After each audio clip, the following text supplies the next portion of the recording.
बिस्मिल्लाहिर्रहमानिर्रहीम। अस्सलाम वालेकुम नाज़रीन। सबसे पहले जो कल अहम खबरें आई हैं सुप्रीम कोर्ट से और फिर लाहौर हाई कोर्ट की तारीख की पहली चीफ जस्टिस जो बनी है उसकी क्या तफसीलात हैं वो बताते हैं। और कल जो इमरान खान ने डेरा जिससे कहा है कि पार्टी में किन अरकान को वापस लिया जाएगा और किन को नहीं, और जो कल उन्होंने कुछ फवाद चौधरी के मतलब कहा, वो सारी तफसीलात इसी वीडियो में हम शेयर करते हैं। और जो तौहीन अदालत का केस था जस्टिस बाबर सत्तार का, कुछ वो भी तफसीलात आपके साथ शेयर करते हैं सारी इसी वीडियो में। और जो सुप्रीम कोर्ट में कुछ अहवाल था मखसूस नशिस्तों के मतलब, और उस केस का एक हफ़्ता क्यों डिले पड़ा है, क्या वजह बनी है, ये सारी तफसीलात जो है इसी वीडियो में हम आपके साथ शेयर करते हैं।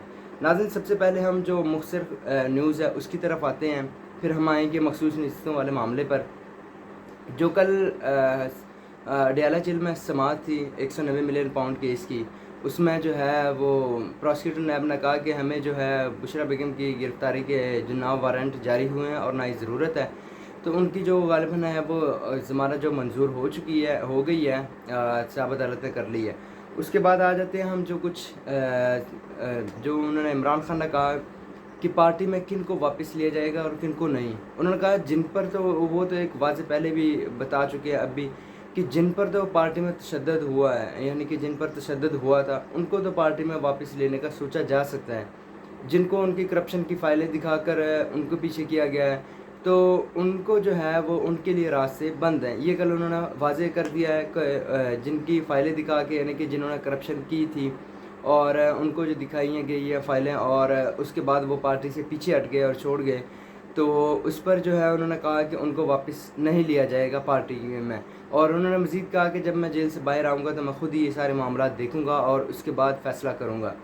और मज़ीद पार्टी में जो ग्रुप बंदी थी और पार्टी के जो मामलात पर थे, उन्होंने कहा मैंने दोनों ग्रुपों को जो है वो जमेरात वाले दिन बुला लिया, यानी कि 4 जुलाई को। आज 3 जुलाई है कल, यानी कि जमेरात को जो 4 तारीख को उनको मैंने बुला लिया दोनों ग्रुप्स को, और उन दोनों ग्रुप से मुलाकात होगी। तो क्योंकि इस वक्त पार्टी के अंदर इख्तिलाफात है, फवाद चौधरी जो हैं वो भी मौजूदा सियासी जो मौजूदा पार्टी क़यादत है उन पर तनकीद कर रहे हैं। फवाद चौधरी के मतलब जब उन्होंने सवाल किया तो जो सहाफ़ी वहाँ मौजूद थे वो बताते हैं कि उन्होंने इस सवाल को जो है वो संजीदगी से नहीं लिया।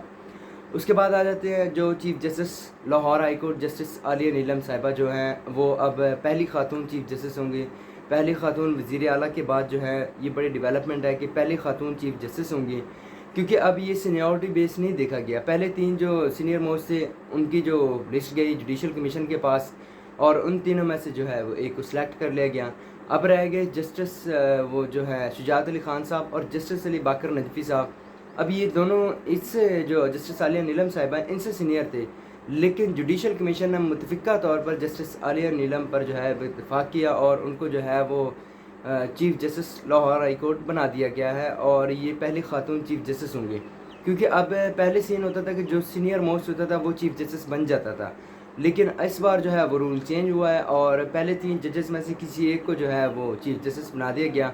यूँ अब ये हो सकता है इस्लामाबाद हाई कोर्ट पे भी आए, क्योंकि जस्टिस मोहसिन अख्तर कियानी जो हैं वो सीनियर मोस्ट हैं चीफ़ जस्टिस आमिर फ़ारूक साहब के बाद। अब देखते हैं उनके साथ वो बन पाते हैं चीफ़ जस्टिस, या उनके बाद जो जस्टिस मियां गुल हसन औरंगज़ेब साहब हैं जो उन सीनियर मोस्ट वो भी हैं, क्या वो बन पाएंगे या जस्टिस मोहसिन अख्तर कियानी, ये अभी जो है वो कहना कुछ कबल वक्त है। क्योंकि जब चीफ़ जस्टिस आमिर फ़ारूक साहब सुप्रीम कोर्ट जाएंगे तो ये मामला उसके बाद आएगा। जो कल तौहीन अदालत थी जस्टिस बाबर सत्तार वाली केस, उसकी समाअत जो है वो छुट्टी के बाद चली गई है। मज़ीद जो ISI की रिपोर्ट है उस पर जो जस्टिस मोहसिन अख्तर कियानी साहब ने कहा जब उनकी रिपोर्ट आएगी तब हम देखेंगे, और वो जो जितनी अब जो है उन्होंने कहा अगली तारीख जो है वो हम देंगे, जो तहरीरी हुक्मनामा आएगा उसमें जारी करेंगे अगली तारीख को। और इसके बाद आ जाते हैं नाज़रीन जो मखसूस नशिस्तों वाला मामला है, ये अब इंतहाई दिलचस्प होता जा रहा है। अब देखें अटॉर्नी जनरल साहब ने जो अपने दलाइल मुकम्मल कर लिए थे, फिर जो है वो सुन्नी इत्तेहाद कौंसिल के वकील फैसल सिद्दीकी साहब और सलमान अकरम राजा साहब ने कहा कि मुझे 10 मिनट चाहिए, फैसल सिद्दीकी साहब ने कहा कि मुझे 15 मिनट चाहिए। तो फिर चीफ जस्टिस साहब ने कहा कि ये केस तो थोड़ा लंबा हो जाएगा क्योंकि आज जुडिशल कमीशन का इजलास भी है और उधर भी जाना है, तो इस वजह से फिर जो है कल के लिए केस ना रखा गया और ये हफ़्ता जो है इसमें डिले कर दिया गया है। हालांकि चीफ जस्टिस साहब काजी फैसल साहब जो पहले कह चुके थे कि हम 24 और 25 को जो 2 दिन में इस केस को कंक्लूड कर लेंगे, क्योंकि और भी केसेस लगे होते हैं, बेंचेस हैं, تو اس وجہ سے اب وہ خود ہی ڈیلے کرتے جا رہے ہیں. اب کچھ یہ سب سے کل کا جو ایک امپورٹنٹ پوائنٹ آ رہا ہے کہ ایک ہفتہ ڈیلے کیوں کیا گیا ہے, کیا وجہ بنی. پھر سوموار والے دن کا جسٹس جمال محمد وکیل صاحب نے کہا کہ اور بینچ ہے, تو پھر اس وجہ سے جو ہے وہ کیس چلا گیا ہے منگل کو. اب منگل کو اس کیس کی دوبارہ سماعت ہوگی اور ہو سکتا ہے منگل کو زیادہ چانسز ہے کہ کیس جو ہے وہ کنکلوڈ ہو جائے, فیصلہ ریزرو ہو جائے, اور جو فیصلہ آئے گا پھر وہ تو ججز نے ہی دینا ہے.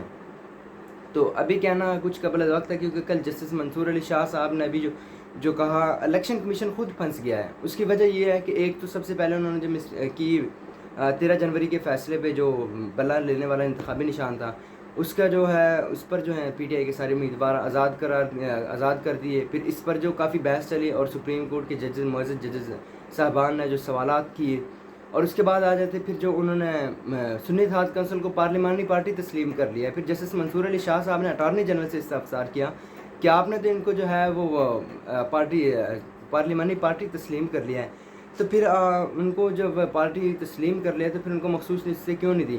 پھر فیصل صدیقی صاحب آئے, انہوں نے ایک اور انکشاف کر دیا. انہوں نے نوٹیفیکیشن دکھایا جو قومی اسمبلی سیکریٹریٹ کا ہے, انہوں نے جو ہے وہ زرتاج گل وزیر کو پارلیمانی لیڈر جو ہے وہ اس کا نوٹیفیکیشن دکھا دیا. انہوں نے کہا کہ ادھر سیکریٹریٹ کا بھی دیکھیں. تو یہ چیزیں تھیں. پھر جسٹس ستر منارا صاحب نے کہا کہ الیکشن کمیشن نے ایک بڑی سنگین آئینی غلطی کی ہے کہ ایک پارٹی کو الیکشن سے باہر کر دیا, اور یہ انہوں نے بڑی غلطی کی ہے. پھر جسٹس قاضی فیصل صاحب نے بھی کہا کہ خط کے بات آ گئی کہ جو نوٹیفیکیشن دکھایا انہوں نے کہا ہو سکتا ہے یہ کمیونیکیشن ہو خاتوں. تو پھر جسٹس منیب اختر صاحب نے کہا فار گاڈ سیک کہ آفیشیل کمیونیکیشن ہوئی ہے, یہ کون سے کوئی آپس کی بات ہے یا کوئی رجسٹرار نے لکھے ہیں, یہ تو نوٹیفیکیشن ہے جو الیکشن کمیشن کی طرف سے جاری ہوئے ہیں. تو یہ سارا معاملہ اب بنتا جا رہا ہے کیونکہ ملک کی سیاسی صورتحال جو ہے نا وہ اس فیصلے کے ساتھ جڑی ہے. اگر یہ فیصلہ پی ڈی ایم کے حق میں آتا ہے, موجودہ حکومت کے حق میں آتا ہے, تو ان کے پاس 2/3 اکثریت ہے, وہ آئینی ترامیم کریں گی اپنے جو بھی چاہیں آئینی ترامیم, کیونکہ ان کے پاس اکثریت بن جائے گی. اور حسنات ملک صاحب بھی اس چیز کا انکشاف کر چکے ہیں کہ کچھ ایسی ترامیم بھی کی جائیں گی جس میں ججز کی جو ہے وہ مدت بڑھائی جائے گی, اور اس کے بعد جو ان کی مدت بڑھانے کے بعد پھر ہو سکتا ہے کچھ اور تبدیلیاں بھی آئیں. تو یہ سارے معاملات جو ہیں اس وجہ سے اس کیس کے ساتھ جڑے ہوئے ہیں. اب جیسے اس کیس کا فیصلہ آئے گا اس کے بعد ہی معاملات جو ہیں وہ فیوچر پالیٹکس کلیئر ہوگی کہ کیا بنتا ہے. تو ناظرین یہ تھی ابھی تک کی اپڈیٹس جو ہم نے آپ کے ساتھ شیئر کی, اور ویڈیو بھی لمبی ہو گئی ہے. ہمیں اجازت دیجیے گا, مزید جتنی اپڈیٹس آئیں گی وہ ہم آپ کے ساتھ شیئر کریں گے. جو بینچز کا معاملہ ہے وہ ہم ایک الگ ویڈیو بنا کے بھیجتے ہیں جو اس میں بینچز تشکیل دے دیے گئے ہیں اور کون کون سے کیسز کون کون سے بینچ ہونے گے. ابھی کے لیے اتنا ہے, ہمیں اجازت دیجیے گا. اللہ حافظ.